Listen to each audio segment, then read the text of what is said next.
Hello po, kumusta? Sana okay kayo. So, short reading lang para sa mga lahat ng collectives. So, tingnan natin ang energy. Ayan, Page of Cups. Kanina pa to. Okay.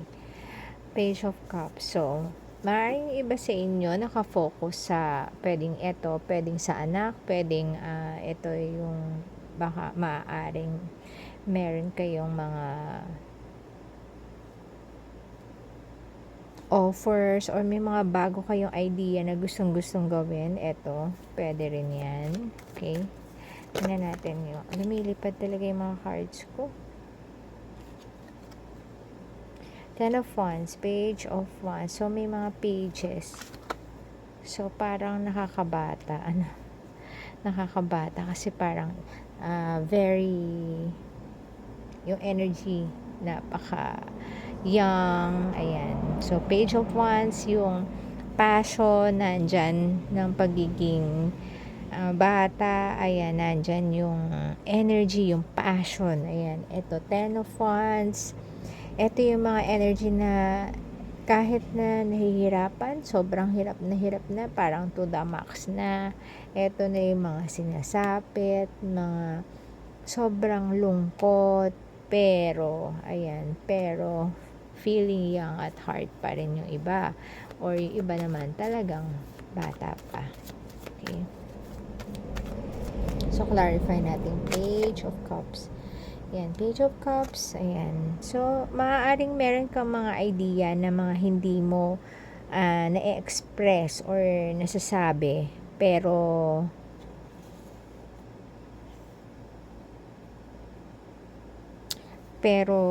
ayan. Pero kaya mo eh. Kung ipapakita mo at gagawin mo, mapapakita mo sa lahat, eto, mapapakita mo sa lahat na kaya mo, ayan. Pero kasi parang tinatago mo lang yung iyong mga ideas, ayan, kung ano yung mga tingin mong ano, 'di ba? Sabi nga nila yung mga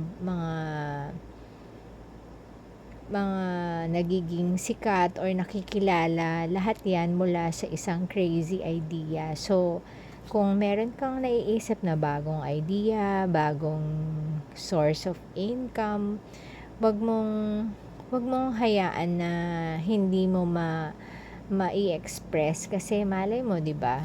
Yun na pala yun eh. Tapos idea mo na pala yun, ayan. So, kanina pa rin to. Page of Wands and Page of Swords. So, ang daming pages. Maraming energy. Yung iba, ang daming ideas. Yung iba naman, napakaraming nag-i-spy sa'yo. Eto. Parang napakaraming titingin-tingin sa'yo, pero hindi naman kumikibo. Ayan. So, meron naman yung iba, mga messages din na parang kung ano-ano lang. Ito, mga nag-message, hi, ganyan. Medyo parang flirty, ayan. So, napakarami yung communication dito, ayan. Maraming gusto makipag-usap sa'yo. Ayan. Pero, hindi mo pinapansin. Ayan. Ito, Eight of Swords. Parang feeling mo, wala kasing hindi siya makabuluhan, ayan.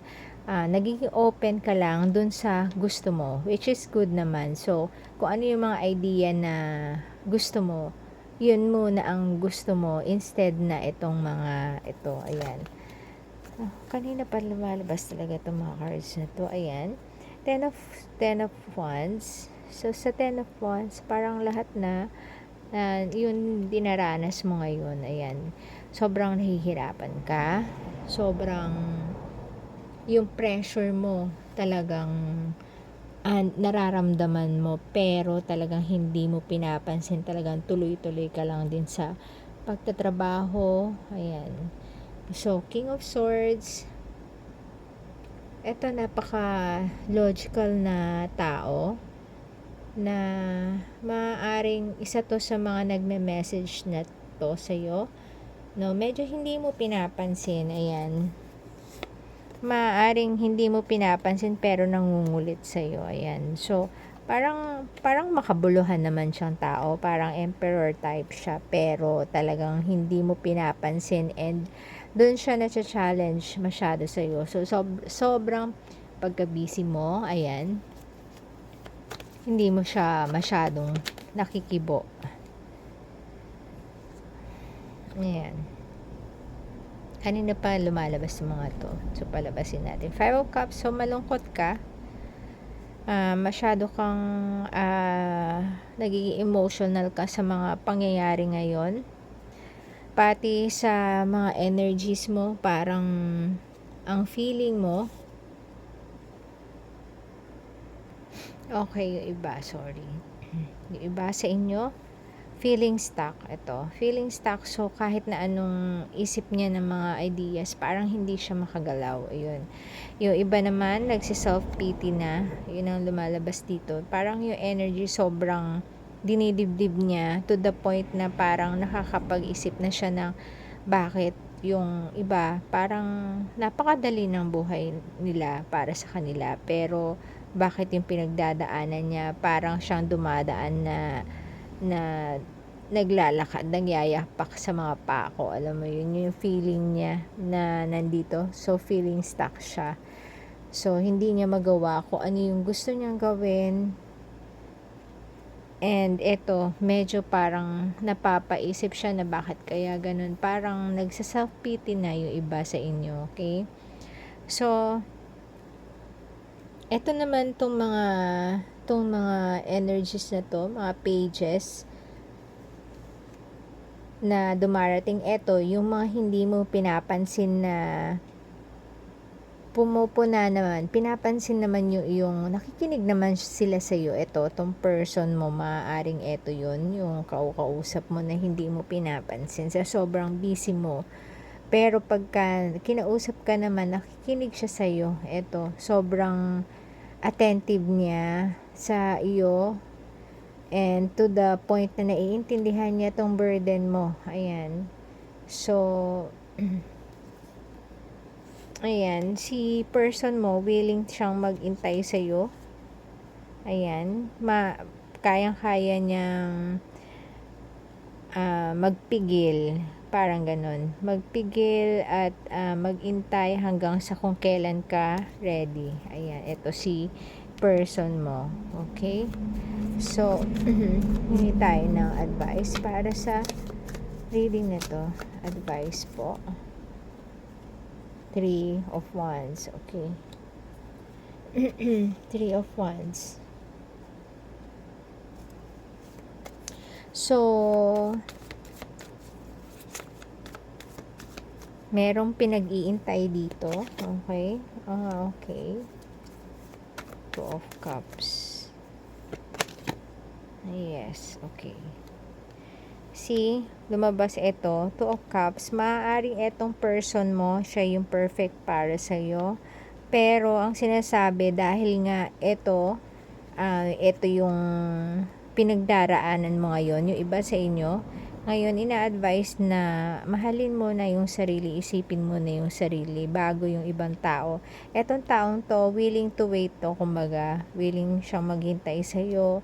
Naiintindihan niya yung burden mo, eto. Kaya kahit na sobrang busy ka, okay lang sa kanya na andyan pa rin siya every time na magme-message ka sa kanya, magre-reply siya. Talagang iniintindi niya yung mga burdens mo. Eto. Eto, waiting siya ng sobra sa'yo. Wala kang masasabi sa kanya. Ayan, iniintay ka niya. Lagi siya nakaabang sa mga messages mo. Ayan, pag nag-message ka, andyan na siya agad, okay? So, huwag kang magmadali at yung person mo, napaka-understanding. And, eto, yung feeling stuck mo, and etong feeling na to, na may bago kang communication, maaring ito yung communication na feel stuck ka. So, ito, nagkaroon ka tuloy ng parang yung friend mo parang naging, yung person mo, friend mo rin. Sobrang sinusuport ka niya sa lahat kahit sa hirap mo, ayan. So, andyan siya.